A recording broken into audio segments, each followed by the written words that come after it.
Hey guys, how's it going? How is your beautiful day going on this beautiful day? Yeah, I didn't post the one yesterday. I'm sorry, okay? And I didn't post on Saturday either for the Arizona vlog that I was supposed to post on Saturday. All of the footage got corrupted. So, yesterday, all the audio got fricked up. Sorry, this weekend has been horrible for technical difficulties when it comes to trying to post videos. It's been awful. Everything seems to be going wrong. You will still see all those games. They just will be shorter in the next episode. Today we have our reactions to week 9 of the NFL season. Honestly, all of our surprises and disappointments are the same game because everything else, there was no real disappointments or surprises in any other game, in my opinion. 3 different games that had one surprise and one disappointment. And that's just what we're going to talk about today. So our first surprise and disappointment game of the week is the Texans and the Jets. I don't even know where to start here. I guess I'll start with the disappointment. CJ Stroud, in the past month, hasn't looked great, but I will give him the benefit of the doubt. He has the worst offensive line in the league, in my personal opinion. It's awful over there. I don't know how he is getting through. He got sacked 8 times in this game. Some of those, I'm not going to lie, all sacks, all times when a QB gets sacked a lot, some of them are his fault. Without his top 2 wide receivers, and his offensive line sucks, I'm going to give him a little bit of the benefit of the doubt. Joe Mixon actually played a good game as well today. Or not today, back on Thursday. That wasn't even close to today. That's almost a week from, yeah, this Texans team just laid out a stinker. Tank Dell did what he was supposed to do in the absence of the 2 best wide receivers on the team, Nico Collins and Stephon Diggs. But nobody else did anything. Okay, Robert Woods had 2 catches for 44 yards. Dalton Schultz 3 for 21. Look at all these targets to these guys. Like, CJ Stroud got a target in this game. I don't remember that. But this team just isn't. This offense isn't as good as we thought it was going to be because their offense is so bad, and now they have injuries, and you can't lose to a team like the Jets. The Jets are just, like I've said it a couple weeks in a row, they're such a train wreck right now that it is absolutely embarrassing to lose to the Jets. In my opinion, it is embarrassing to lose to the Jets. They are a team that is not put together well. And in every facet of the New York Jets offense, in the second half, I mean, the first half was pretty bad actually for the Jets. But in the second half, Texans couldn't do anything. I mean, 3 touchdowns and like 190 of these yards came from that second half. That's how good. I mean, I think it was like 183 or something. 183 yards and 3 touchdowns in the second half for Aaron Rodgers. How do you let that happen? How do you let that happen after playing a perfect half of football? Besides the Malachi Corley fumble on the 1-yard line, you guys played a perfect half of football. Texans, how do you just let it fall through your fingers? I'm going to give a slight credit to the Jets. I know I'm kind of hating on the Jets right now, but I will say I will give a slight credit to the Jets in the fact that this is what we expected from them from day one. This is what we expected, was to compete with good teams like the Texans and put up performances like this. Aaron Rodgers, 22-32, 211 yards and 3 touchdowns. That second half was flawless. Breece Hall, amazing game. Finally, Breece Hall has a great game, 15 carries, 74 yards. Okay? Malachi Corley had a rush for 18 yards. We all know how that ended. And then Devontae and Garrett looking extremely complimentary. They caught all 3 of Aaron Rodgers' touchdown passes. They were the production in the passing game. You know, everybody else got maybe 1 catch, maybe 1 target. They didn't really do anything. The top 2 wide receivers that are supposed to get the ball got the ball over and over and over again. 91 yards from Davante Adams and a touchdown, and Garrett Wilson with 2 just mind-boggling catches. Well, I mean, the first one wasn't mind-boggling, but the second one was mind-boggling. 9 catches, 90 yards, 2 touchdowns. Amazing from Garrett Wilson. Ever since Davante got there, it just seems like Garrett Wilson's production, instead of going down, has gone up. Well, I guess maybe not, because he did have 2 100-yard games before Davante got there. But either way, Garrett Wilson, they're complementing each other perfectly. And if they keep doing this, the Jets season isn't all the way over. Even though last week I said it was over, I still think it's over. I don't think that they can. Well, actually, they have a pretty easy schedule coming up, and they just beat the Texans. So it is very feasible. The more and more I think about it, the more and more I really start to think that the Jets can actually make a push for the playoffs. I guess we'll see. They have a very easy schedule remaining, so we'll see what the Jets can do. All right, now my next surprise and disappointment. It's hard to say that the Saints are a disappointment at this point, but you lost to the Panthers. You have to be a disappointment at this point. You started 2-0 with like 63. You had a plus 63 in your point differential. And now you're 0-7 and you lost to the Panthers. The Panthers, who everybody thought was the worst team in the league. And they played Bryce Young. And you lost to the Bryce Young Panthers with no Deontay Johnson, no Adam Thielen. I was right from day one about the Saints. I was right from day one about the Saints. Okay? I was never wrong about them. I was never wrong about them. Yeah, those first 2 weeks, cool. Where are you now? You just fired Dennis Allen, which was the best idea you've ever had as an organization ever. Nobody's ever had a better idea than getting rid of Dennis Allen. Good job, guys. You made the first good move, and I don't know. This team needs to rebuild. Hey, it's Editing Brody. This video was made like 10 minutes before the Marshawn Lattimore trade. Like 10 minutes. Like literally, I stopped filming. I was walking my way to go vote. I vote. Oh, my sticker's not. Oh, it's on my jacket back there. But literally, this video was made right before Marshawn Lattimore was traded. So I'm not taking that into account. But, I mean, I kind of explained. So get rid of every single good player on your team. I don't care who it is. I don't care if you got to get rid of Alvin Kamara. Get rid of Derek Carr. Get rid of Taysom Hill. Get rid of Chris Olave.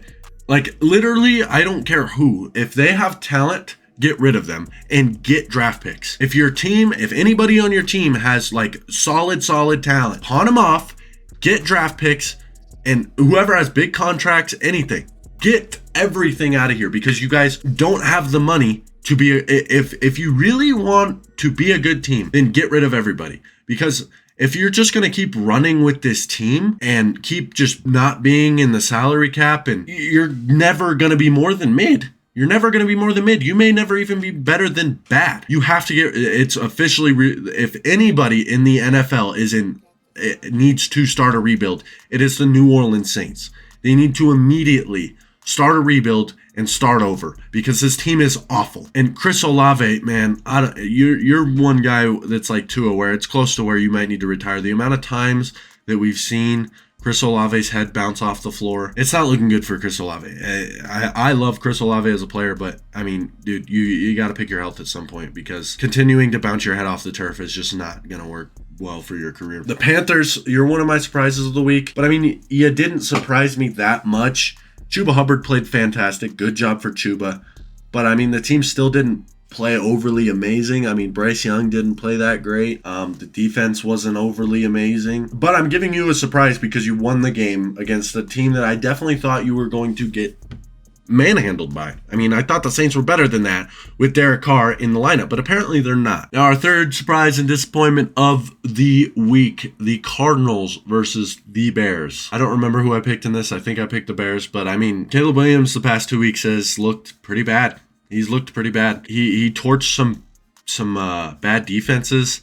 And then the past 2 weeks, he's played more bad defenses. I mean, the Cardinals aren't a good defense. Who did they play last week? They played the Commanders. The Commanders' defense isn't good either. And Caleb Williams didn't look good until the last drive against the Commanders. Like, Caleb needs to start to pick it up. I mean, I'm not going to judge him too early. It is his first season. We're starting to notice a trend that when DeAndre Swift doesn't play well, this whole offense doesn't play well. Caleb Williams doesn't play well. And honestly, I don't really put that much on Caleb Williams in this game because his offensive line was so bad. Like, the Arizona pass rush is the worst in the league by far, and he got sacked 6 times. I mean, the team basically gave up. The coaching is so unbelievably horrible in Chicago that, like, the team gave up on him. Straight up, middle of the game. Even there was one play where DJ Moore just walked off the field mid-play. This team is giving up. This team is straight up giving up. And Caleb didn't play well, but the team didn't help him. The coaching was just overly atrocious. Like, the coaching is bad. They need to fire they need to do a rebuild, but with the staff in Chicago. Because this team, Rome Odunze, Keenan Allen, DJ Moore, DeAndre Swift, Caleb Williams, that offense, and with how good this defense normally is, they didn't play very well in this game, but, you know, you just rebuild the whole front office because it's bad. The Cardinals surprised me because I did not expect them to blow out the Bears. The Bears are a decent team, and they're number one in that division now. Kyler Murray didn't have an overly amazing game himself, but James Conner just bounced. Dude, I don't think I've ever seen James Conner be taken down by the first 2 defenders. He breaks the first 2 tackles every single play, no matter what. Even if he loses a yard, he had to break at least 4 tackles to get back to the line of scrimmage. This dude, James Conner, is amazing. He's never tackled ever.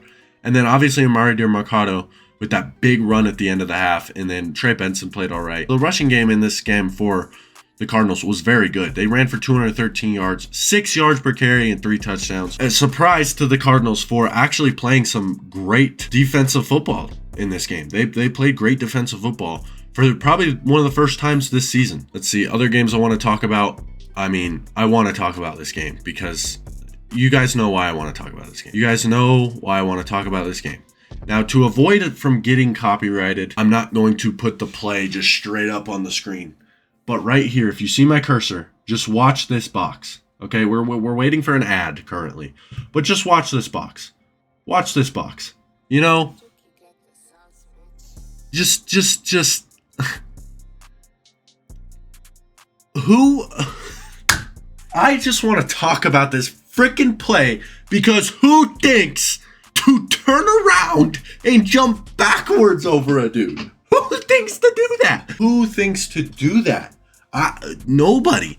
Nobody thinks to just turn around and jump over a dude. How do you have the instincts? How do you have the trust to do that? Because imagine if Saquon got clipped. He's falling back on his neck. This play baffles me. I've also said this on my TikTok. Go follow me on TikTok at brody.john89 or at brody.j89. But I said it there. This is the greatest move anybody's ever put on anybody in any sport. You won't see it in soccer. You won't see it in basketball. You won't see it in baseball. You won't see it in... I feel like I'm missing so many sports. I'm missing so many sports, but you won't see it in any other sport where someone puts on this good of a move. Especially like this spin move. Like this spin move before. Like, oh my gosh, that spin move is nasty. And that's not even the best play of this play. It's the greatest move you'll ever see in the history of football. I'm not going to lie. I was a KC fan in this game. You know why I was a KC fan in this game? Because last week we had to deal with the Browns beating the Ravens. And guess what? The Broncos got their cheeks clapped in by the freaking Ravens this week. And honestly, the Broncos didn't even look that bad in the game.